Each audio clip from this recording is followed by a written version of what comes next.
Bismillah. Assalamualaikum warahmatullahi wabarakatuh.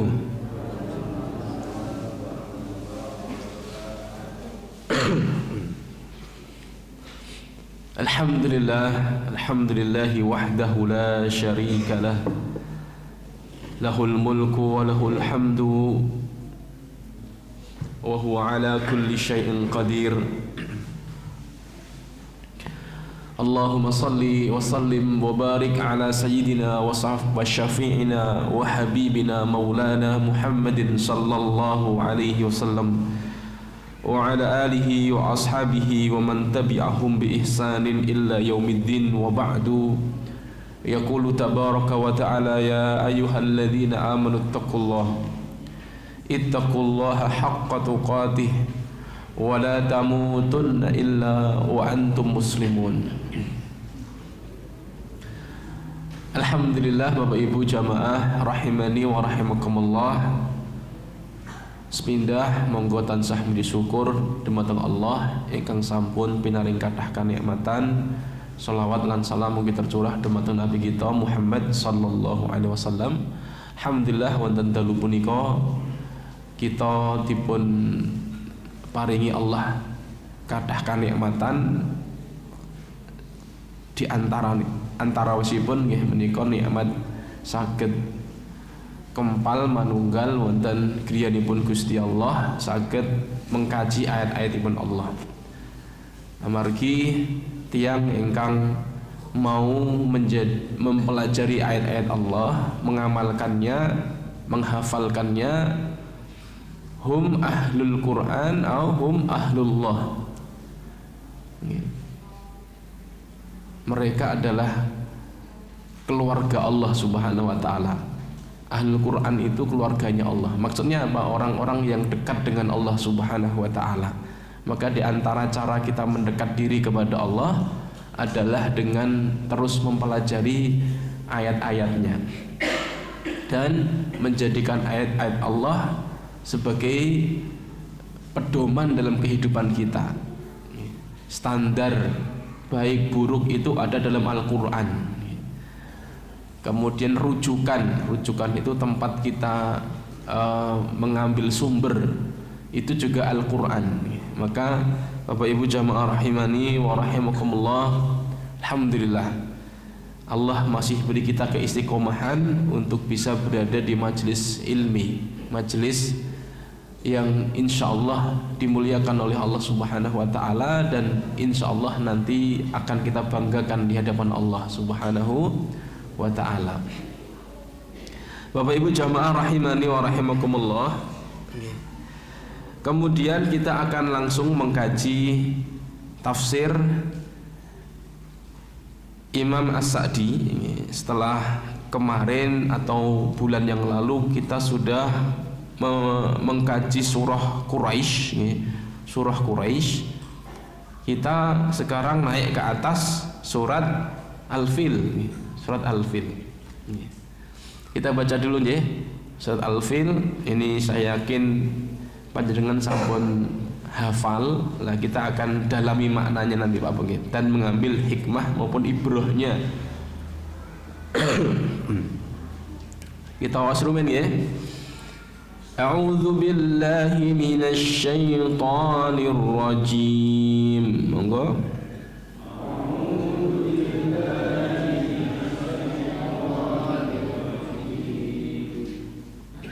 Bismillahirrahmanirrahim.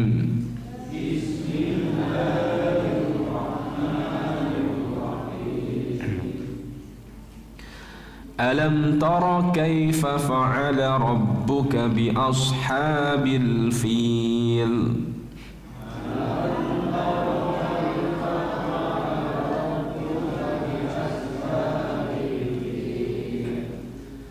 Alam yaj'al kaidahum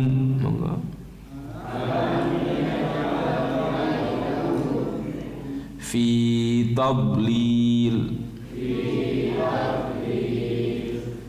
wa arsala alaihim طيرا أبابيل tarmihim bihijaratin min sijil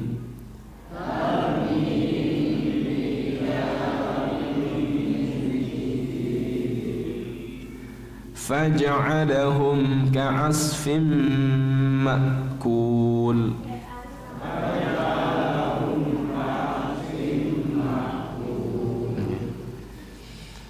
Allahumma arhamna bil Quran. Barakallahu fikum. Ini surat Al-Fil yang setiap kita insyaallah sudah banyak yang menghafalnya.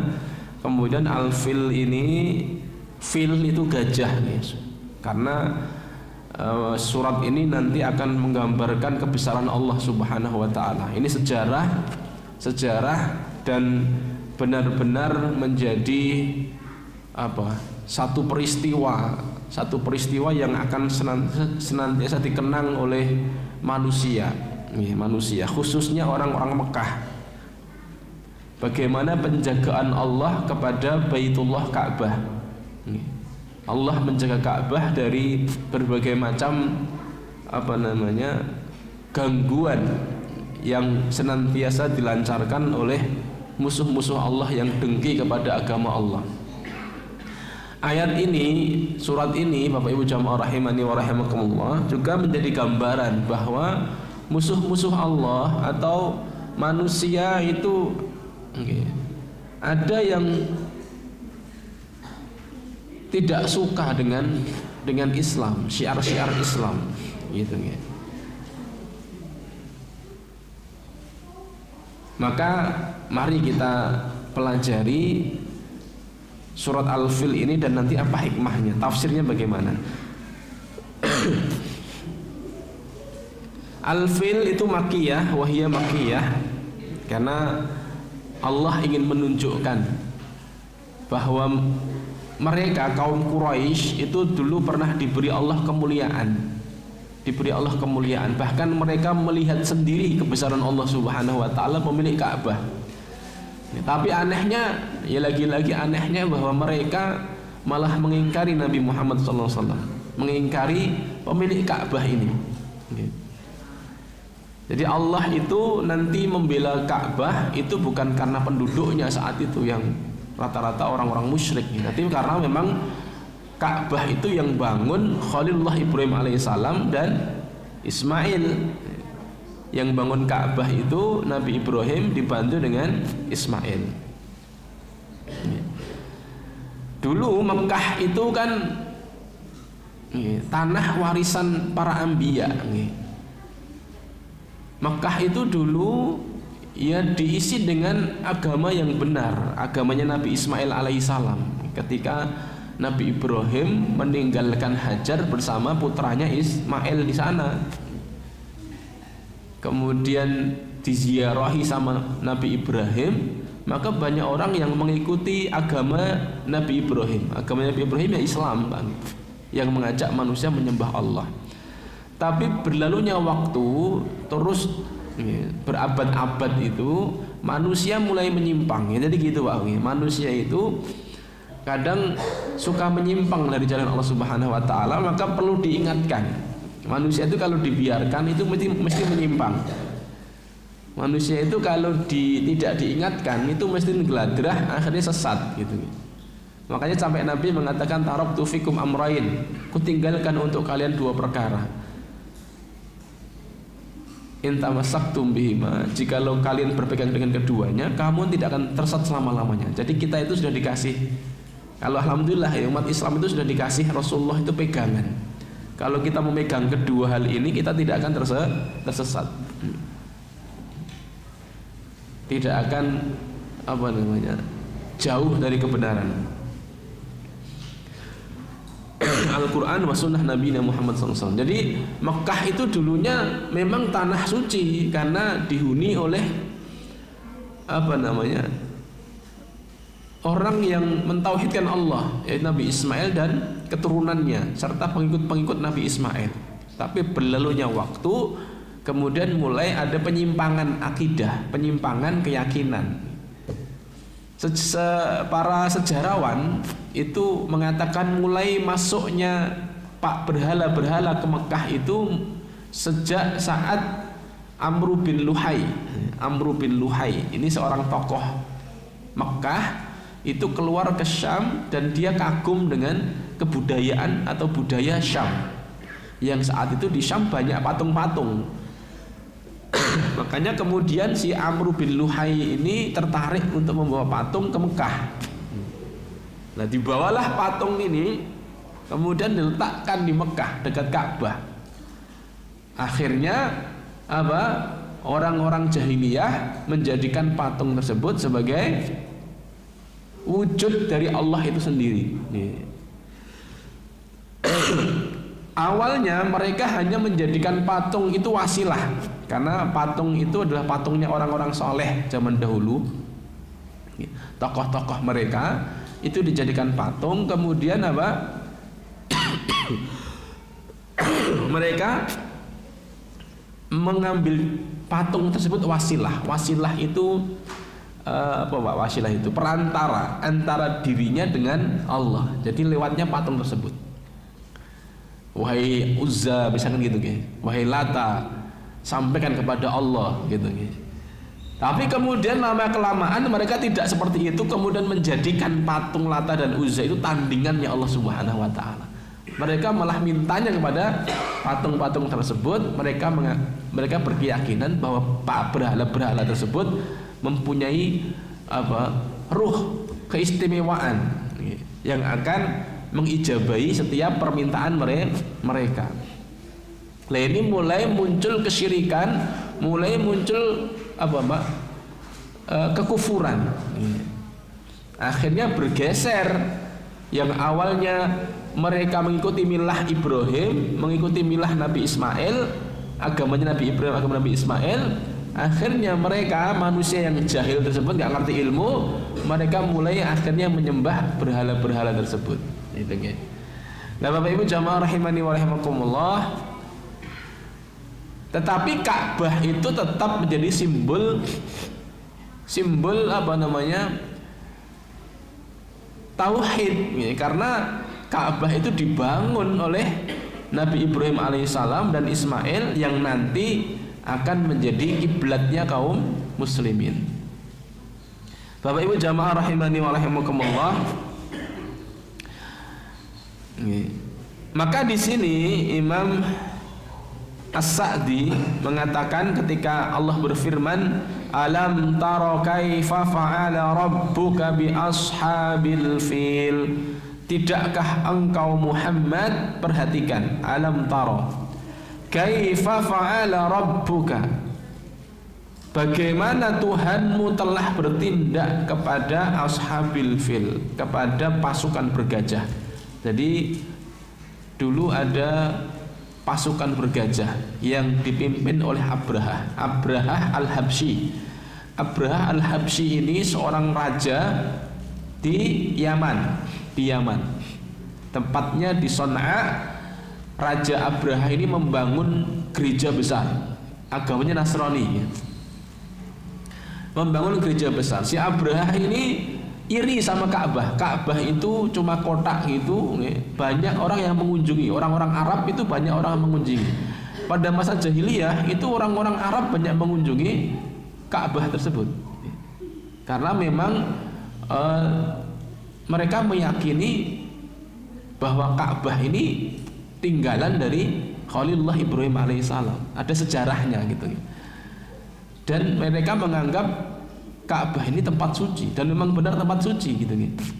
Makanya mereka datang ke Ka'bah untuk tawaf seperti itu. Bapak Ibu jamaah rahimani wa rahimakumullah, lah Abrahah ini iri kepada Ka'bah itu. Mosok wong kotak ngono sing teko akeh gitu, Pak. Akhirnya dia membangun sebuah gereja yang besar.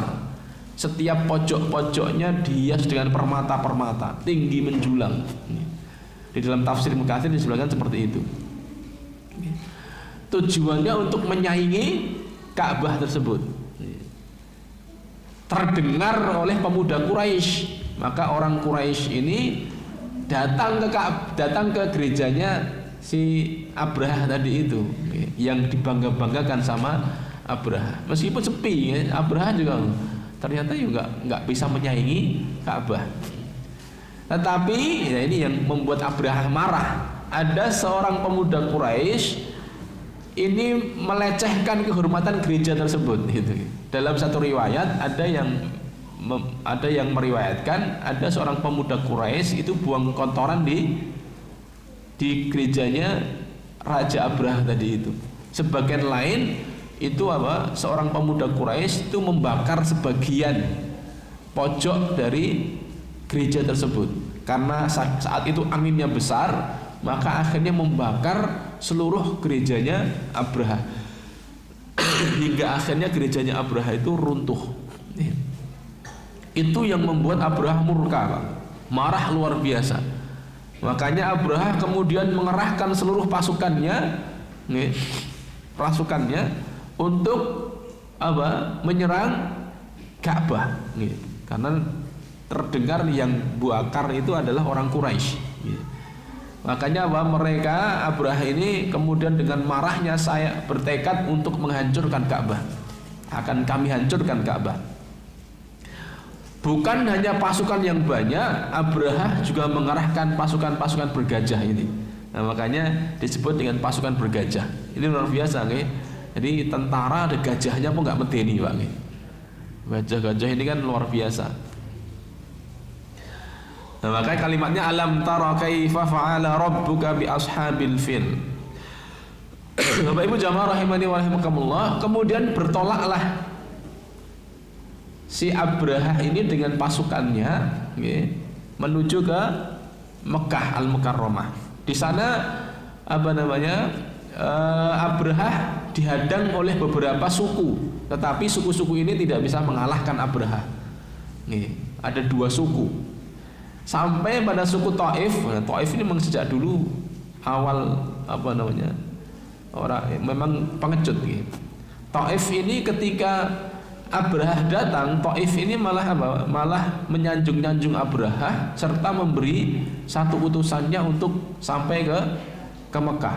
Nah, jadi gitu. Jadi Taif ini sejak dulu memang tidak pernah membela kehormatan Mekah Al-Mukarramah. Sampai ketika pasukan Abrahah sudah mendekat dengan Ka'bah, dengan Mekah, itu Abrahah merampas beberapa harta orang-orang Mekah, di antaranya 200 ekor onta milik Abdul Muthalib. Itu diambil sama Abrahah. Kemudian setelah merampas kekayaan orang Mekah, maka Abrahah mengutus utusan untuk menemui pemimpin Mekah Al-Mukarramah, yaitu Abdul Muthalib. Maka Abdul Muthalib itu diundang, dipanggil oleh Abrahah. Setelah dipanggil, maka Abrahah mengatakan keinginannya, berbincang-bincang kepada Abdul Muthalib tadi itu.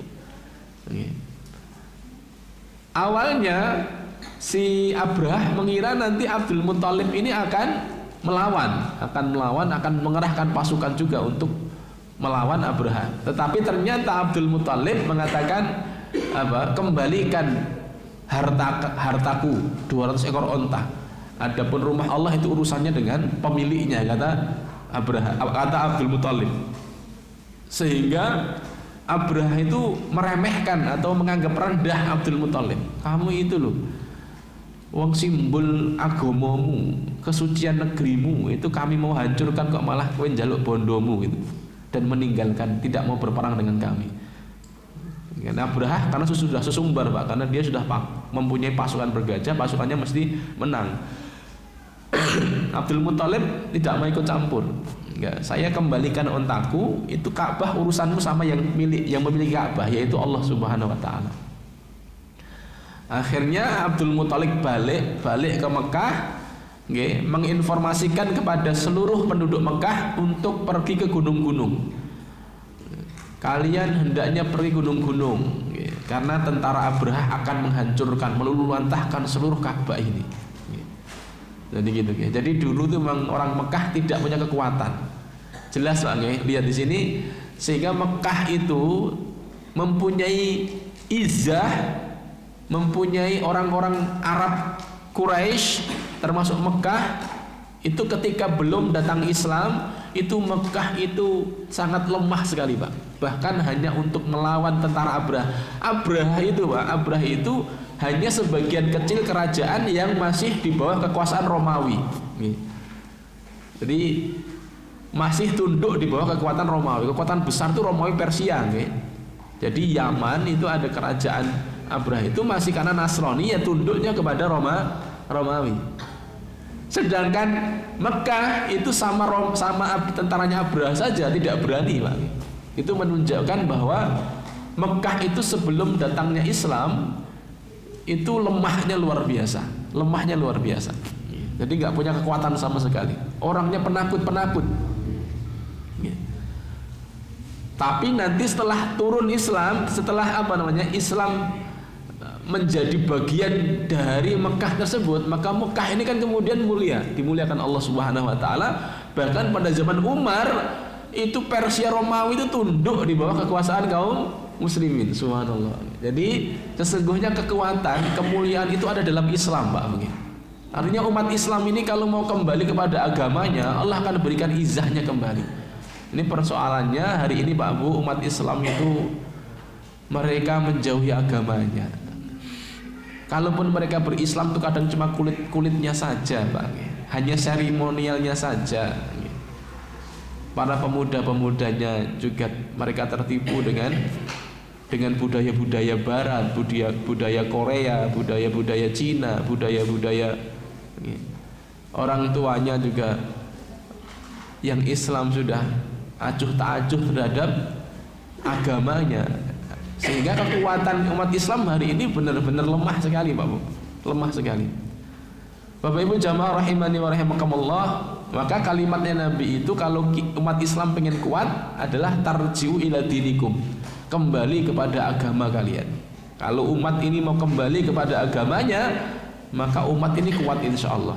Secara ekonomi, secara politik, secara militer. Kalau mau kembali kepada agamanya. Tetapi tentu saja musuh-musuh Islam akan senantiasa berusaha menjadikan kita tidak kembali kepada Islam. Kita akan ditipu terus agar kita menjauhi agama kita.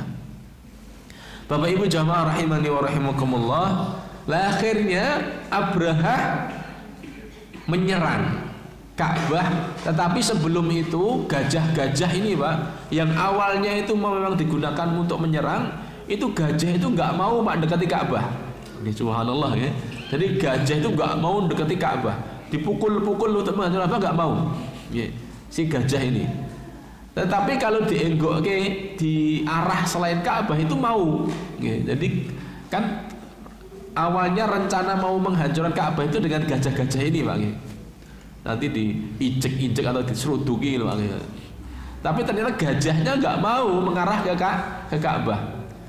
Jadi gajahnya itu nggak mau mengarah. Nah saat itulah Bapak Ibu jamaah rahimani wa rahimakumullah, Allah menurunkan ababilnya.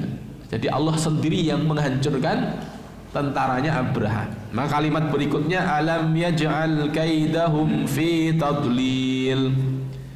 Bukankah dia telah menjadikan tipu daya mereka itu sia-sia? Jadi usahanya Abraha itu sia-sia. Sudah jauh-jauh datang dari Yaman ke Mekah pengen menghancurkan Ka'bah, itu malah mereka sia-sia, bahkan hancur binasa. Wa arsala alaihim tayran ababil, dan Allah mengirimkan kepada mereka burung yang berbondong-bondong. Jadi dan itu disaksikan oleh kebanyakan orang-orang Quraisy. Jadi orang-orang Mekah itu mengetahui dengan nyata, sehingga kisah pasukan bergajah ini kalau boleh dikatakan mutawatir ya. Karena saksinya banyak, yang melihat itu semuanya orang-orang Mekah, sehingga kisah ini sangat valid, sangat valid. Jadi bukan dongeng ya. Ini benar-benar kisah nyata yang disaksikan sendiri oleh orang-orang Mekah. Lah kalau kisah di Indonesia ini kan kita nggak jelas saksinya siapa Pak. Contohnya kisah itu berdirinya candi apa Pak itu? Loro Jonggrang dalam waktu semalam jadi itu Pak. Niku coba candi nomor niku Pak. Prambanan. Nggih. Kemudian jin-jin itu datang bawa batu dari berbagai macam daerah. Ada jin-jin yang di sana bawa batu dipikul, belum sampai di sana sudah apa Pak? Sudah pagi, akhirnya ditaruh di situ Pak, di Sukoharjo, namanya Watu Gunung Sepikul Pak.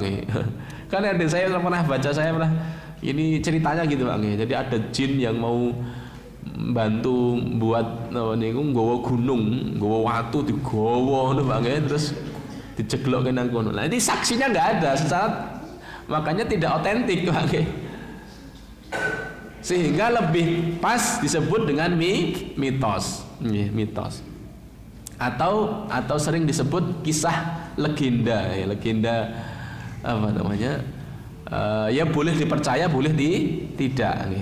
Boleh percaya, boleh tidak. Tetapi kalau ini kejadian apa namanya pasukan ababil ini, umat Islam wajib percaya, bahkan menolaknya, mengingkarinya ini kekufuran, karena sudah masuk dalam ayat Allah Subhanahu wa taala sebagai bentuk keagungan Allah Subhanahu wa taala. Wa arsala alaihim tayran ababil. Dalam tafsir Ibnu Katsir disebutkan burung ababil ini membawa 3 batu, setiap burungnya membawa 3 batu. 2 digenggam cekere kuwi yang satunya di paruhnya. Kemudian dijatuhkan bersama-sama tepat di atas pasukan bergajah. Kemudian batu itu ketika mengenai tubuhnya pasukan Abraha itu langsung lubang Pak. Jadi tembus. Jadi kalau kena kepala itu langsung akan keluar di baliknya itu. Subhanallah. Jadi blus itu enggak mental, tapi blus. Makanya disebut dalam Al-Qur'an tarmihim bihijaratim min sijil, yang melempari mereka dengan batu dari tanah liat yang dibakar. Faja'alahum ka'asfim ma'kul, sehingga mereka dijadikannya seperti daun-daun yang dimakan ulat. Sehingga pasukannya Abraha ini bolong-bolong Pak. Sangat mengerikan. Bapak Ibu, bahkan ada yang tidak mati, itu melarikan diri tapi meretel badannya karena tersenggol dengan apa? Batunya neraka tadi. Wa a'udzubillah min dzalik. Jadi ini batu neraka dibawa, ditimpakan oleh pasukan Abraha. Kita bisa bayangkan nanti di akhirat nerakanya Allah kayak apa itu Pak. Wa a'udzubillah. Bapak Ibu jamaah rahimani wa rahimakumullah. Maka ini menjadi ibrah bagi kita Pak. Siapapun yang akan melawan Islam, itu sesungguhnya dia melawan Allah Subhanahu wa taala. Dan pasti Allah akan memenangkan Islam. Allah pasti akan memenangkan Islam. Mau kita yang membelanya ataupun kita tidak membelanya, Allah pasti memenangkan Islam. Sebagaimana Allah menjaga Ka'bah, dijaga sama orang-orang Quraisy ataupun tidak dijaga, Allah tetap akan menjaga Ka'bah dengan caranya Allah Subhanahu wa taala. Maka sesungguhnya Pak Bu, kita ini berjuang untuk mencari kemuliaan di hadapan Allah Subhanahu wa taala. Kita ini kayak masjid ini Pak Bu. Kita mau berpartisipasi atau tidak berpartisipasi, mau mendukung kemakmuran masjid ini ataupun tidak, Allah pasti akan menggerakkan orang-orang untuk apa? Untuk memakmurkan masjid ini dengan ada atau tiadanya kita. Ada dulu seorang agniya gitu nggih. Seorang agniya itu kadang pernah membantu dakwah gitu nggih. Kemudian karena dia merasa banyak yang sudah dikeluarkan, dia pernah suatu saat mengatakan, "Lho iki rane aku, terus senangani sapa?" gitu nggih Gusti. Akhirnya dibilang sama Ustaz, niki ada jenengan, adanya jenengan atau tidak ada jenengan, dakwah ini akan tetap jalan Pak Bungi. Jenengan mau menyumbangkan harta jenengan untuk Islam ataupun tidak, Islam pasti Allah akan mengganti orang-orang lain untuk mendatangkan dana untuk keperluan Islam. Sesungguhnya harta yang kita keluarkan bukan untuk Islam maksudnya, harta yang kita keluarkan di jalan Allah sesungguhnya akan kembali kepada diri kita masing-masing. Jadi kemuliaan Islam ini bukan hanya dengan harta kita atau dengan akal kita. Ada juga seorang aktivis itu juga, wah, iki rane aku nu yo ketok ora mlaku kok gitu misalnya gitu. Nah, masjid ini ada sing ngomong ngene, Pak. Irane aku ora mlaku. Itu salah, Pak. Salah, Pak. Karena kalau jenengan nggak mikir masjid, Allah akan mengganti orang lain untuk mikir masjid, insya Allah. Jadi tetap ada. Kalau kalimatnya itu gini, kalimat dalam surah Al-Maidah itu, "May yartadda minkum 'an dinihi fasawfa ya'tillah biqaumin yuhibbuhum wa yuhibbunah, adzillatin 'alal mu'minin, 'aizatin 'alal kafirin." Barang siapa yang murtad dari jalan Allah, may yartadda minkum, barang siapa di antara kalian yang murtad, fasawfa ya'tillah, maka Allah akan mengganti biqaumin, dengan suatu kaum. Jadi orang murtad tadi enggak, ya sudah murtad, kemurtadannya untuk diri mereka sendiri. Fasawfa ya'tillah, Allah akan ganti dengan suatu kaum yuhibbuhum wa yuhibbunah, yang mereka mencintai Allah dan Allah mencintai mereka.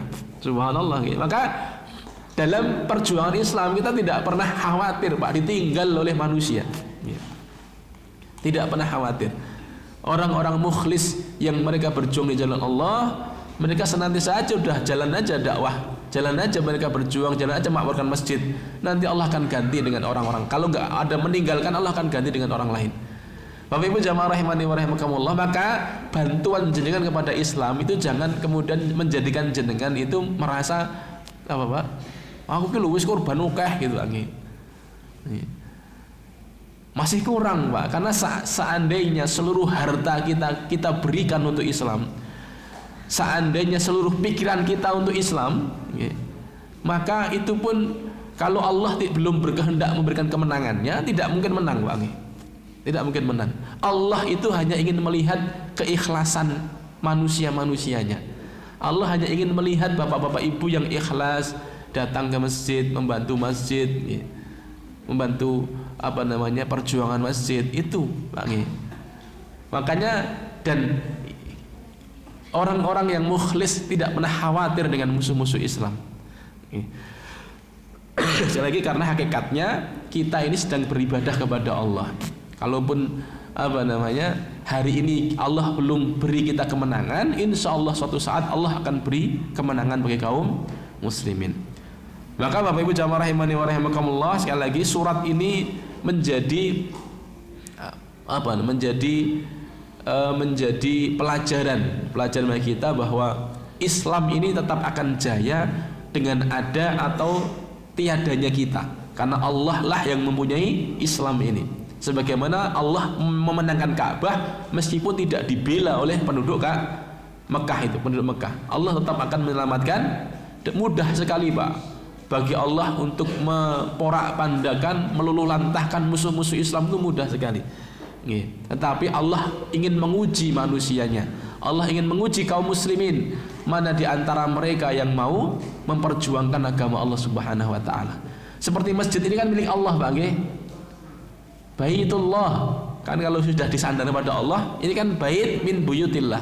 Ini sudah rumahnya Allah. Ketika sudah wakaf, dalam Islam itu, Pak, jenengan sudah wakaf. Ini ikrar wakaf. Ada ikrarnya, ada ada akadnya, Ketika sudah akad, disaksikan dua orang, kemudian diakadkan, ini sudah saya wakafkan, gitu. Jadi sudah ada akad, maka itu sudah bukan menjadi hak milik orang tersebut. Dia sudah menyerahkannya kepada Allah dan akan menjadi pahala yang besar di mata Allah Subhanahu wa taala. Maka tanah wakaf dalam hukum syar'i tidak boleh dijual. Tidak boleh dijual. Maksudnya tidak boleh digunakan untuk duniawi. Harus digunakan untuk kepentingan Allah Subhanahu wa taala. Bapak Ibu jamaah rahimani, masjid ini ketika diwakafkan maka sudah milik Allah Subhanahu wa taala. Sudah milik Allah. Maka karena masjid ini milik Allah, maka Allah yang akan memakmurkannya dengan menggerakkan manusia-manusianya. Jadi pertama itu, Pak, Sehingga mari Pak Bu kita pilih menjadi orang yang memakmurkan masjid-masjid Allah. Kita pilih untuk memperjuangkan agama Allah. Karena kalau kita tidak memakmurkan masjid Allah, kalau kita tidak memperjuangkan agama Allah, Allah akan ganti dengan umat yang lain. Allah akan ganti dengan kaum yang lain insya Allah. Yang kedua, Bapak Ibu jamaah rahimani wa rahimakumullah, surat ini bisa kita ambil hikmah bahwa Allah itu memberikan kenikmatan bagi kaum muslimin, termasuk di antara nikmat yang besar Allah berikan kepada kaum muslimin adalah ini, Allah menyelamatkan Ka'bah dari pasukan bergajah. Karena di tahun itu para ulama sepakat, di tahun itu lahirlah seorang nabi yang terakhir yang hari ini membawa perubahan di alam semesta, yaitu Nabi Muhammad sallallahu alaihi wasallam. Jadi di antara ciri nubuah atau di antara tanda Allah akan menurunkan seorang nabi itu ya ketika Allah menghancurkan pasukan bergajah ini. Makanya sering Rasulullah itu kalau kita pelajari sejarah Pak Bung, Rasulullah lahir pada tahun gajah. Tahun gajah maksudnya tahun ketika Abrahah menyerang Ka'bah dengan gajah-gajahnya itu. Lah tahun itulah tahun keberkahan kaum muslimin, tahun keberkahan duniawi, rahmat bagi seluruh alam, yaitu lahirnya Nabi besar Muhammad sallallahu alaihi wasallam. Sehingga hari ini Pak Bu, dengan dakwahnya Nabi, kita mengetahui tauhid yang benar, kita mengetahui jalan yang baik itu seperti apa. Karena apa yang dibawa Nabi kita Muhammad sallallahu alaihi wasallam. Bapak Ibu jamaah rahimani wa rahimakumullah. Kemudian yang terakhir Pak Bu, yang terakhir hikmah dari ayat surat ini, Allah itu mudah sekali Pak menghancurkan orang-orang yang durhaka kepada Allah Subhanahu wa taala. Sebagaimana Allah menghancurkan Abraha yang sombongnya luar biasa, itu mudah sekali. Maka kalau kita sombong di hadapan Allah, itu mudah sekali Allah menghancurkannya. Sehingga ibrahnya adalah mari Pak Bu kita jadikan diri kita hamba-hamba yang tawadhu di hadapan Allah Subhanahu wa taala, hamba-hamba yang merendah di hadapan Allah Subhanahu wa taala. Barakallahu fikum. Niki Pak Bang, surat Al-Fil, semoga bisa kita ambil pelajarannya nggih. Kita ambil pelajarannya, kita ambil hikmahnya, sehingga ruhnya tadi, pelajarannya tadi, mari Pak Bu kita membela agama Allah Subhanahu wa taala. Karena adanya kita atau tanpa kita itu Islam pasti akan menang. Tetapi pertanyaannya, kita ini akan selamat tidak kelak fi yaumil qiyamah kalau tidak membela agama Allah. Sehingga kita harus menjadi manusia-manusia yang memakmurkan, membela agama Allah Subhanahu wa taala. Karena itu bentuk ibadah kita kepada Allah Subhanahu wa taala. Demikian Bapak Ibu jamaah rahimani wa rahimakumullah, semoga bermanfaat. Ada salahnya mohon maaf. Kami cukupkan. Ada pertanyaan Pak Bu? Ini memang sedikit sejarah ya, sedikit sejarah. Kalau Al-Fil ya memang mau tidak mau kita akan belajar kisahnya Abraha ya. Kisahnya Abraha. Untuk lebih detailnya Pak, kisah Abraha ini bisa dibaca di tafsir Ibnu Katsir. Sangat lengkap sekali ya. Siapa-siapa suku-sukunya seperti itu. Itu ada di tafsir Ibnu Katsir. Kalau di tafsir Imam As-Sa'di tidak dijelaskan secara detail, karena memang singkat seperti itu. Jadi tadi saya merujuk kepada tafsir Ibnu Katsir. Maka dan kalau tidak ada pertanyaan saya cukupkan. Kita tutup dengan doa kafaratul majelis. Subhanakallahumma wa bihamdika asyhadu alla ilaha illa anta astaghfiruka wa atubu ilaik. Assalamualaikum warahmatullahi wabarakatuh.